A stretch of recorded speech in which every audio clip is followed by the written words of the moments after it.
филијалата реално беше предумирање и беше малце челендж, као да ме кајде. Детево многу ни амбициозно, нека се проба, ако успе, ако не, никому ништо.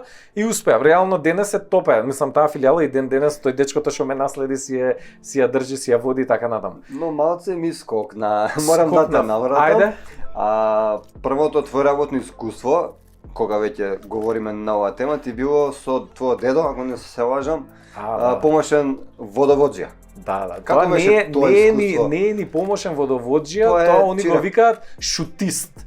Шутист е некој што го симиња шутот. Шутист имам ја професија, тајтол имам добар. И фактички они кои работеа во Париз, во тие што се буржоаски квартови, зашто само во такви работеа, тоа беа цели екипи, он беше водовод, имаше електричар. Да, 40 години они беа таму.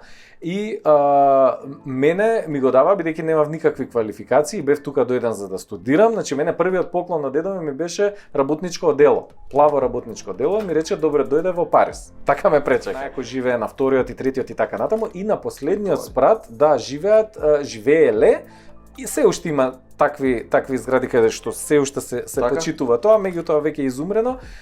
Живееле, сега се студенти најчесто таму, иначе таму живееле слугите. Слугите биле најголеми.